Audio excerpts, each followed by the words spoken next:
નમસ્કાર મિત્રો, નેહલની નજરેમાં આપનું સ્વાગત. હું છું નેહલ. મિત્રો, ચાંદની પરમાર અત્યારે આપણી સાથે છે, ગાયિકા છે.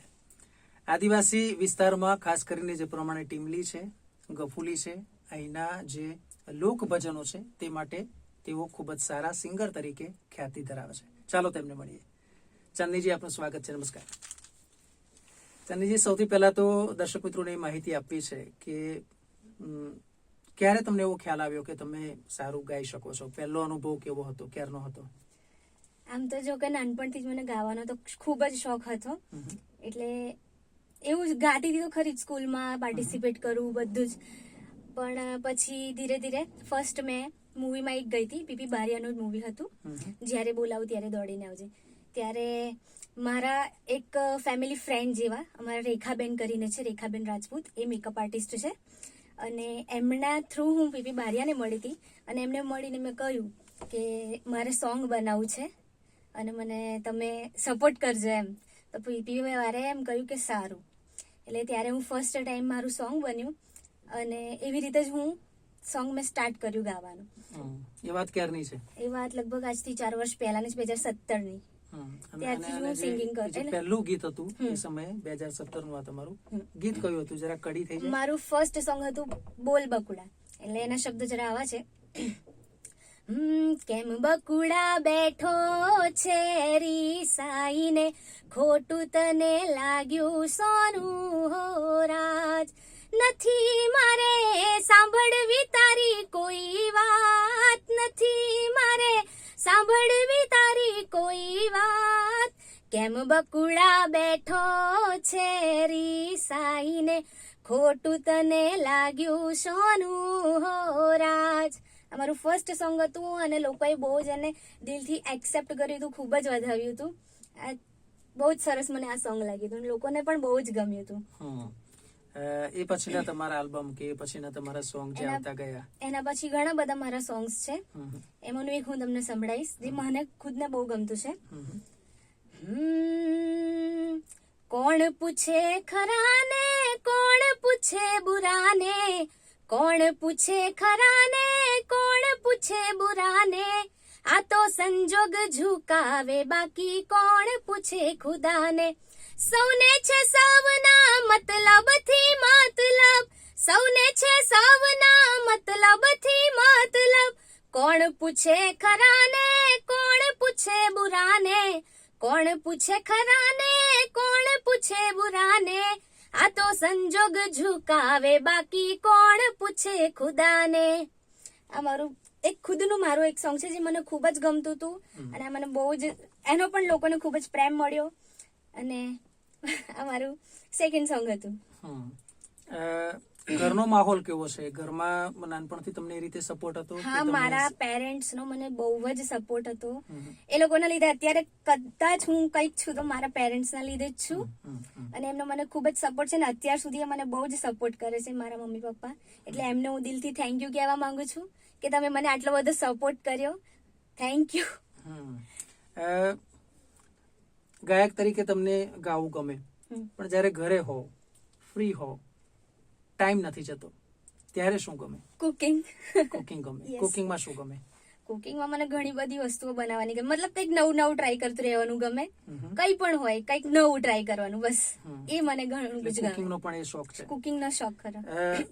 તમે લાઈવ શોમાં પણ જતા હશો? હા. તો એમાં કયા કયા કલાકારો સાથે તમે? ઘણા બધા કલાકારો સાથે આમ તો કામ કર્યું છે. મારા પીપીભાઈ બારિયા છે, લખનભાઈ ચૌહાણ છે, ઘણા બધા, અર્જુનભાઈ છે, અને ઘણા બધા કલાકારો સાથે મેં કામ કર્યું છે. મારા કમલેશભાઈ છે, ઘણા બધા. એટલે એવું કઈ નોર્મલી એવું હોય કે જેમ કે પીપી બારિયાની વાત કરીએ, લખન ચૌહાણની વાત કરીએ, બધા સાથે આપણને ફાવતું જ હોય, બરાબર? કારણ કે આપણે રોજ અને રૂટીન એમની સાથે કામ કરીએ છીએ. પણ ઘણી વાર એવું હોય કે એ જોડી આપણને વધારે સેટ થઈ ગઈ હોય, અથવા તો ટ્યુનિંગ હોય કે ભાઈ મને સૌથી વધારે એમની સાથે ફાવે, બધા સાથે પણ સૌથી વધારે એમની સાથે. એવું કોણ? એવું છે અમારા અર્જુનભાઈ. એમની સાથે મને સૌથી વધારે ગાવાનું ગમે છે. અર્જુનભાઈ મેળા. અર્જુન આર મેળા. યસ. અને એમની સાથે પછી પીપીભાઈ સાથે પણ સૌથી વધારે મને ગાવાનું. 2 દિવસ પહેલા જ અર્જુનભાઈ સાથે વાત થઈ છે અને મેં એમને પણ કહ્યું છે કે તમે થોડા ફ્રી થાવ. મેં કહ્યું તમે એટલા વ્યસ્ત છો કે તમારો ઇન્ટરવ્યુ લેવાનો સમય નથી થતો, તો એમણે પણ મને પ્રોમિસ આપ્યું છે કે હા. નિહલભાઈ ટૂંક સમયમાં આપણે ટાઈમ કાઢીએ છીએ અને એમનો પણ આપણે ઇન્ટરવ્યુ લેવાનો છે. તો અર્જુનભાઈને કોઈ મેસેજ આપવો હોય તો આપી દો. બસ અર્જુનભાઈ નું તમે બહુ જ સારી રીતે ઇન્ટરવ્યુ, બહુ જ સારા માણસ છે, હા. બહુ જ તમને સરસ રીતે સપોર્ટ કરશે, એમનું ખૂબ સારું ઇન્ટરવ્યુ લેજો. બસ તો અર્જુનભાઈ તમે પણ આ સાંભળી રહ્યા છો જે તમારા વિશે આપણે આ વાતચીત કરી રહ્યા છે. એક બાબત એ જાણવી છે કે આદિવાસી વિસ્તારમાં જો વાત કરવામાં આવે તો ખાસ કરીને કોઈ લાઈવ શો હોય તો ઘણીવાર એવું હોય ને કે પેલી ચિઠ્ઠી આવે સ્ટેજ ઉપર કે આ એક ગીત સાંભળવું છે. તો તમે જયારે સિંગર તરીકે હોવ સૌથી વધારે ફરમાઈશ કઈ આવે? મારું એક સોંગ હતું નોનકાની લાડી. એ સોંગની એક સોંગ મારું છે નોનકાની લાડી, લગ્ન ગીત જેવું છે. નોનકા એટલે મતલબ મારા નાનો. ભાઈની, હા, નાનો, નાના હા. છોકરાની લાડી, એવી રીતે એક સોંગ છે. ઓકે. એ સોંગ હું તમને સંભળાવું.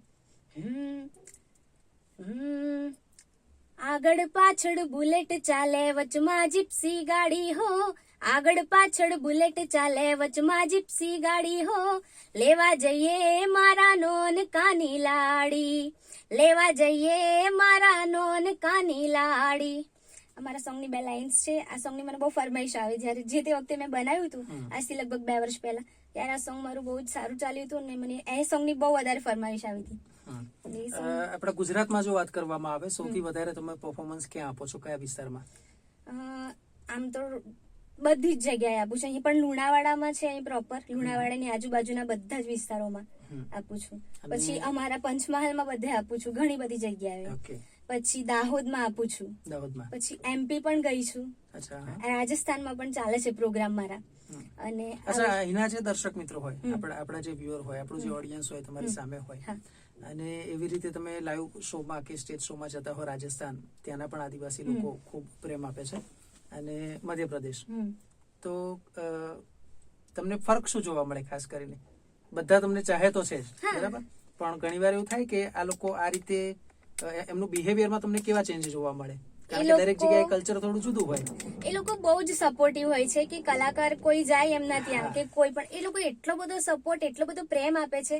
ખરેખર ત્યાં જઈને મને પોતાને ખૂબ આનંદ થાય છે કે આટલી બધી એ લોકો અમારી રિસ્પેક્ટ કરે છે, અમને એટલો પ્રેમ કરે છે. એટલે એ બદલ એ લોકોનો બહુ જ થેન્ક યુ કહેવા માંગીશ કે એ લોકો અમને આટલો સપોર્ટ કરે છે. અને બધા જ રાજસ્થાન જાઉં, એમપી જાઉં, ક્યાંય બહુ જ સારા લોકો છે ત્યાંના, ને એ લોકો બહુ સપોર્ટિવ છે. તો નેહલની નજરે આપણી આ યુટ્યુબ ચેનલ છે, આપણા દર્શક મિત્રોને શું મેસેજ આપશો? નેહલની નજરે યુટ્યુબ ચેનલમાં મારું ઇન્ટરવ્યુ આવ્યું છે. બહુ જ સરસ ઇન્ટરવ્યુ એમણે લીધું છે. તો એમની આ ચેનલ છે, એમને ખૂબ જ તમે લોકો સપોર્ટ કરજો એવી હું તમને વિનંતી કરું છું. અને અમારા નેહલભાઈને પણ ખૂબ સપોર્ટ કરજો. અને આવા જ ઘણા બધા ઇન્ટરવ્યુઝ, ઘણું બધું તમને જોવા મળશે આમની યુટ્યુબ ચેનલમાં. એટલે એમને સબસ્ક્રાઇબ કરજો, આ ચેનલને લાઇક, શેર, કમેન્ટ કરજો. Thank you. ખૂબ ખૂબ આભાર. અને દર્શક મિત્રો, સૌથી વિશેષ બાબત એ છે કે જ્યારે ચાંદની પરમાર નામ આવે છે યુટ્યુબ પર, યુટ્યુબ પર, બરાબર ને, તો જ્યારે તમે એક જ મિનિટ કટ આપજે,